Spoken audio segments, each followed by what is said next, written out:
Ladies and gentlemen, today I want to challenge a concept deeply rooted in human history, the idea of devils. Not just in the mythical or religious sense, but in the way we label others as monsters, villains, or inherently evil. The title of this speech, There Are No Devils, may sound controversial at first, but I urge you to listen with an open heart and mind, because this message is not about denying the existence of wrongdoing. It's about understanding the roots of it. Since the dawn of civilization, humans have been gripped by the need to understand the inexplicable. In times when natural disasters, disease outbreaks, and personal tragedies struck without warning or scientific explanation, people often turn to supernatural forces to make sense of the chaos. The idea of devils emerged as a convenient answer to the unanswerable, a figure or force that could embody the evil and suffering that plagued human existence. This belief provided structure and meaning in a world that otherwise felt random and cruel. It wasn't merely about belief, it was about comfort, about giving a face to fear so that people could confront it, even if only metaphorically. As religious institutions gained influence, the concept of devils became more defined and deeply embedded in moral teachings. They were not just causes of physical misfortunes, but also tempters of the soul, luring humans into sin and destruction. This dual function as both cause of suffering and symbol of moral failure allowed societies to externalize blame. People no longer had to grapple with the painful idea that evil could originate from within themselves or their communities.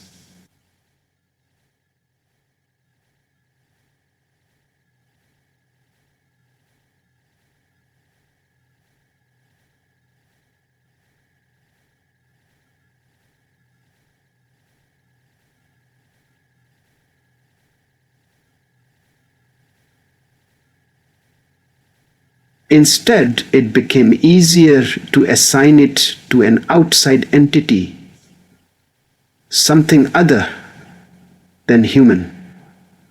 The devil became the scapegoat for every internal struggle, every societal shortcoming. Over time, the devil evolved into a powerful metaphor, appearing in literature, art, and folklore. Writers used the image of the devil to symbolize inner conflict, temptation, and the darkness within human hearts. These portrayals, though imaginative, reflect a psychological truth that what we call devils often represents parts of ourselves we fear, suppress, or don't fully understand. The devil isn't necessarily a haunted figure lurking in shadows, but the embodiment of guilt, shame, and rage that lives within us. This symbolic understanding of devils reveals a deeper layer of human self-reflection, where myths serve not as literal truths, but as mirrors to our emotional and moral complexities. In modern times, as science and psychology have advanced, we've begun to replace mythical explanations with empirical ones. Mental health struggles, trauma, and environmental influences are now more widely recognized as contributors to human behavior. Yet the urge to fall back on the devil as a symbol remains powerful. In political rhetoric, in moral panics, and in popular media, we still see people and ideas labeled as evil or devilish. This reveals that while our knowledge has progressed, our symbolic need for devils persists. It's a sign that even today, humanity is still navigating the murky waters of good and evil, still searching for meaning in suffering, and still reaching for ancient metaphors to help us understand a world that often defies explanation. When we examine the darker side of human behavior, violence, cruelty, betrayal, it is easy to assume that such acts are inspired by some external evil force. This perception distances the individual from their actions, creating a comfortable illusion that evil is something foreign, not a part of human nature. However, a deeper, more honest look into history and psychology reveals a more uncomfortable truth. Most acts of evil stem not from demons or devils, but from very human emotions and conditions. Fear, anger, insecurity, and ignorance are often the true motivators behind cruelty and injustice. These are not the qualities of monsters, but the vulnerabilities of real people. Fear, in particular, has played a central role in shaping many of the world's most horrific decisions. Wars have been waged, communities torn apart, and rights stripped away, all in the name of fear. Fear of the unknown, fear of the other, and fear of losing power or control have fueled countless atrocities. These actions are often carried out not because someone is innately evil, but because they are trying in their own distorted way to protect themselves or their way of life. When people act from a place of fear, their moral judgment becomes clouded, and they become capable of decisions they might otherwise never consider. Pain is another driving force that can twist human behavior. Individuals who suffer abuse, neglect, or trauma often carry deep emotional scars that go unacknowledged or untreated. Over time, this inner torment can manifest outwardly in destructive ways. Toward themselves or others, it's not uncommon for those who inflict pain to have once endured it themselves. In such cases, what we might label as evil is in truth a cycle of suffering that has never been interrupted by understanding or healing.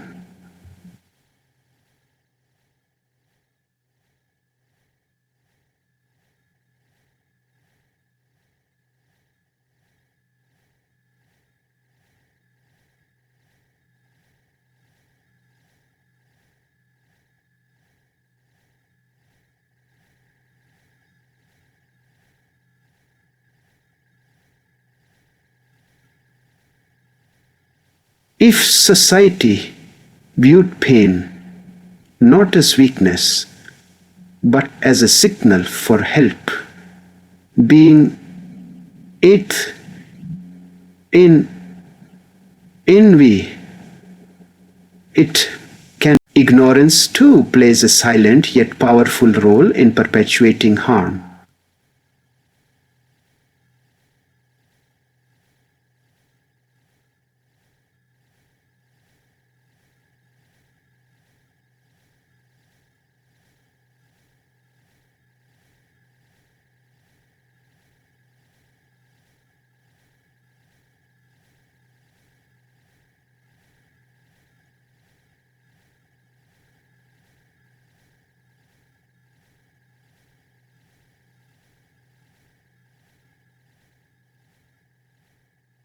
Much of ignorance into wisdom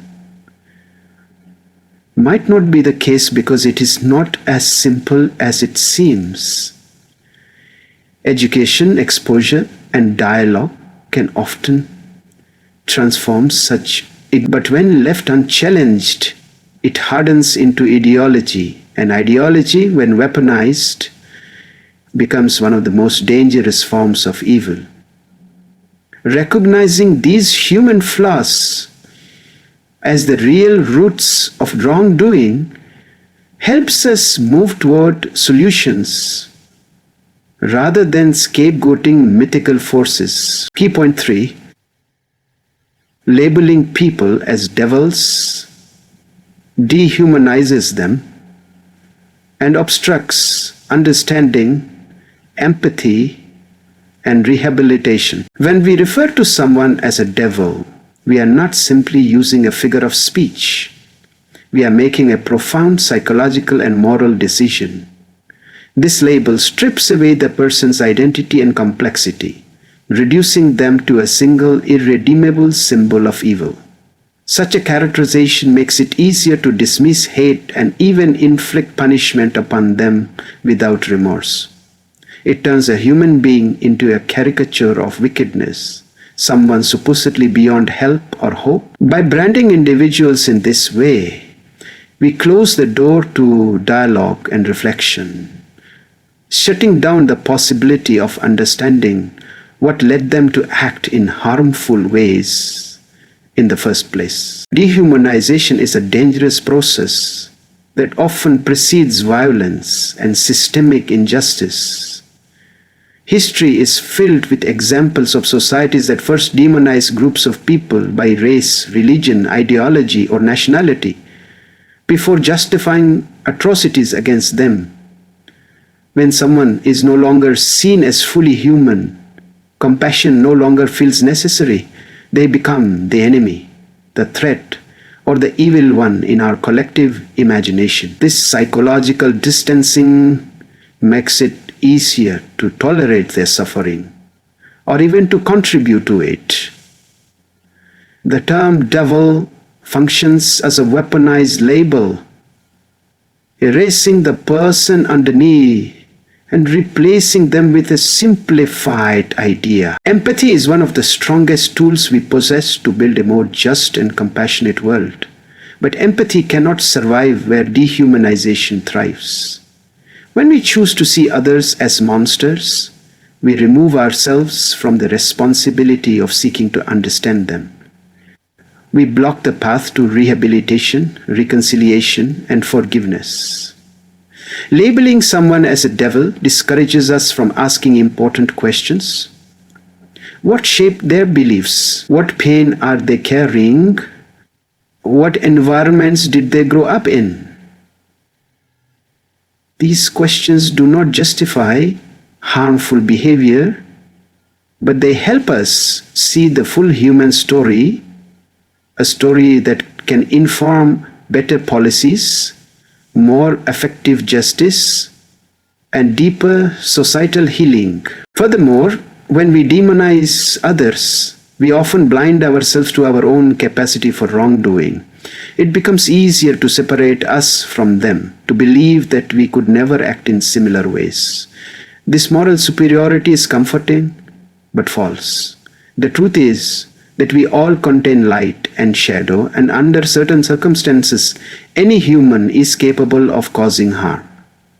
By acknowledging the humanity in those we judge, we also acknowledge the importance of constantly examining ourselves. To build a society rooted in empathy and progress, we must reject the instinct to cast others as devils, and instead approach even the darkest situations with a commitment to truth, understanding, and shared humanity. Empathy, in its truest form, is the ability to place oneself in another's emotional shoes, to feel what they feel, to understand the internal battles they may be fighting. It is not about justifying harmful behavior, nor is it about forgiving without consequence. Rather, empathy is about gaining clarity. When we empathize with someone who has done wrong, we are not absolving them of their actions. We are striving to understand the motives, emotions, and circumstances that led to those actions. This depth of understanding is critical for addressing the root causes of violence, injustice, and cruelty, instead of merely reacting to their symptoms. Blind vengeance, on the other hand, is an instinctual emotional reaction. It satisfies the desire for retribution, but often perpetuates the same cycles of harm that caused the original wrongdoing. History is filled with examples of conflicts that escalated not because of a lack of justice, but because one act of retaliation followed another, fueled by the belief that the other side was irredeemably evil. In such scenarios, empathy is seen as weakness, when in reality it is the only force strong enough to disrupt this toxic pattern. To respond with empathy is not to let evil go unchallenged. but to approach it with wisdom, seeking resolution over revenge. When societies prioritize empathy, they create spaces for rehabilitation and transformation. People who once committed acts of harm are not discarded, but rather given the opportunity to reflect, change, and contribute positively. Restorative justice models in various countries have demonstrated that victims and perpetrators alike can heal when the process is centered around empathy, accountability, and reparation, rather than punishment alone. This does not mean the pain of victims is minimized. In fact, it is honored more deeply when the solution addresses both the harm done and the conditions that allowed it to happen. In such frameworks, empathy acts as a bridge connecting justice to humanity. Moreover, empathy equips us to prevent evil before it begins. By cultivating emotional intelligence and teaching people to recognize and manage their own feelings and reactions, we reduce the chances of those emotions spiraling into harmful behaviors. When children are raised in environments where their feelings are validated and they are taught to consider others' perspectives, they grow into adults less likely to cause harm. Societies that embed empathy into education, policy making, and community relationships become more resilient to division, hatred, and cruelty. In this way, empathy is not a passive emotion. It is a proactive force for peace and wisdom, far more effective than the vengeance that masquerades as strength. Justice is often misunderstood as simply the act of punishing those who commit wrongs, while accountability and consequences are necessary components of justice. They represent only a fraction of what true justice entails. At its core, justice is about restoring balance, not only by addressing the harm done, but by uncovering and healing the deeper causes that allowed that harm to occur. When we focus solely on punishment, we risk treating symptoms rather than causes. This approach may temporarily satisfy society's need for retribution, but it fails to prevent future offenses or address the suffering that fuels wrongdoing. To confront the roots of wrongdoing means delving into complex social, economic, and psychological factors. Poverty, lack of education, systemic discrimination, mental health struggles, and broken family structures are often part of the backdrop behind harmful behavior. Without addressing these systemic issues, justice becomes a revolving door. Individuals are punished and released, only to reoffend because the underlying problems remain unresolved. A justice system that aims to be truly just must engage with communities and individuals in ways that promote healing, education, and opportunity rather than simply retribution. Prevention is a vital component of justice as well. When justice systems invest in prevention, such as conflict resolution programs, mental health services, and social support networks, they reduce the likelihood that harm will occur in the first place. Prevention also includes education that fosters empathy, respect, and understanding among citizens, helping to build a society where harmful actions are less likely to take root. By viewing justice through the lens of prevention and rehabilitation, we can transform it from a reactive system into a proactive force for societal salvation. Furthermore, justice must be seen as a collective responsibility.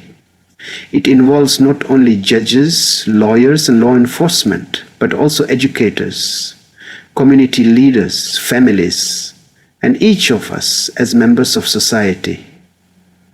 When everyone participates in creating just environments where people are valued, supported, and held accountable with dignity, We foster conditions that reduce harm and promote growth. Justice, then, is not an endpoint marked by punishment alone. It is a continuous process of confronting harm, understanding its origins, and building structures that sustain peace and fairness for all life.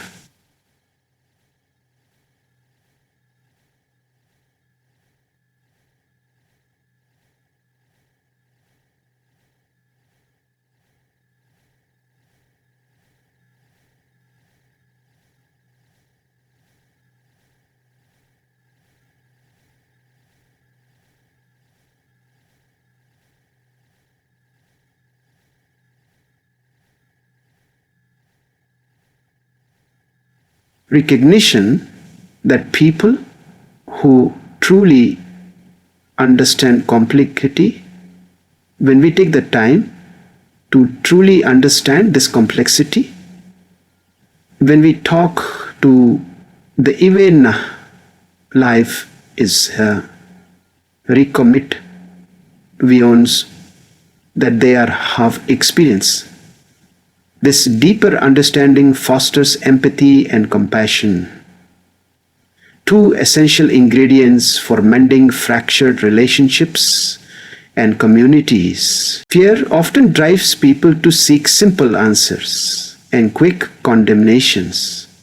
When faced with someone or something we don't understand, it is easier to label them as dangerous or evil, creating a psychological barrier that protects us from vulnerability. However, this fear-based reaction ultimately feeds division and hostility. By embracing complexity, we challenge the fear and replace it with curiosity and openness. We begin to ask, what pain or history might explain their actions? What societal forces have shaped their worldview? These questions don't excuse harmful behavior, but they do lay the groundwork for a more informed and compassionate response. Recognizing the humanity in those we fear is a powerful step toward peace. It reminds us that beneath the surface of hostility or violence lies a person with hopes, fears, and flaws just like ourselves. This realization can transform enemies into individuals, opponents into neighbors. It challenges the narrative of us versus them, and instead promotes the idea that we are all interconnected. Healing on both individual and societal levels becomes possible only when we move beyond dehumanization and acknowledge the full spectrum of human experience, including its darker aspects. Finally, this understanding encourages reconciliation rather than retaliation. It invites communities to confront painful truths, share stories, and seek mutual respect. When people feel seen and heard, even those who have been hurt or who have caused harm can find a path forward. Complex understanding does not mean forgetting or condoning the past. It means integrating the past into a collective journey toward healing. In doing so, peace becomes not just an absence of conflict, but a positive state of wholeness and connection that benefits everyone involved. The foundation of a more compassionate and just society rests on our willingness to reject the habit of demonizing others. When we label people as monsters or devils, we create an emotional and psychological distance that makes it easier to judge, exclude, and even harm them. This act of demonization simplifies the complexity of human behavior into a harmful stereotype, robbing individuals of their dignity and the opportunity for growth. Choosing instead to see each person as a complex individual, flawed but capable of transformation, is an essential first step toward building communities grounded in understanding and mutual respect. Recognizing the potential for change in every individual is both hopeful and realistic. No one is born evil, and few remain fixed in harmful behaviors throughout their lives. People are shaped by their experiences, environments, and choices, all of which can be influenced over time by support, education, and healing. When society embraces this belief, it opens doors for rehabilitation and restorative justice, where the focus is not only on punishing wrongdoing, but also on helping people rebuild their lives. This shift reduces recidivism and fosters healthier communities, proving that investing in human potential benefits everyone. Moreover, refusing to demonize others challenges the us versus them mentality that drives much of the world's conflict and division. When we see others as fundamentally different or evil, it becomes easier to justify discrimination, violence, and exclusion. But when we recognize shared humanity, we begin to bridge divides, fostering dialogue and cooperation. This change in perspective encourages inclusivity and collaboration, making it possible to address social problems collectively rather than through isolation and antagonism.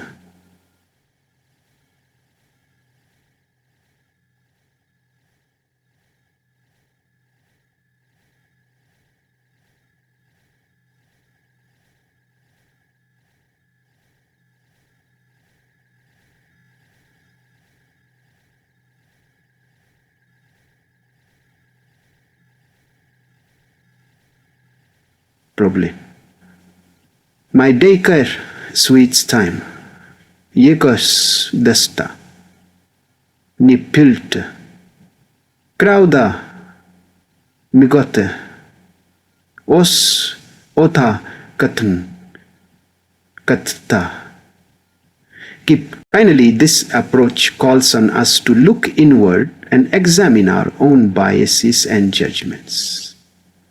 It requires humility to admit that we too are fallible and capable of harmful actions.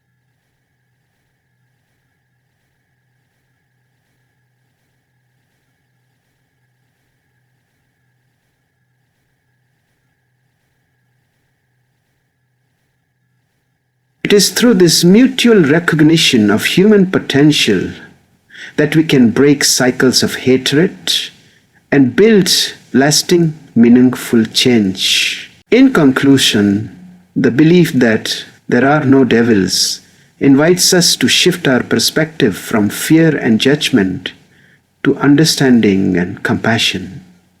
It challenges us to look beyond simplistic labels and recognize the shared humanity in every person, no matter how lost or broken they may seem. By rejecting demonization and embracing empathy, wisdom, and the possibility of change, we open the door to healing not just for individuals, but for entire communities and societies. Let us choose to build a world where justice is rooted in restoration, where fear is replaced by understanding, and where every person is seen as worthy of dignity and hope. Only then can we truly move toward peace, unity, and a future free from the shadows of imagined devils.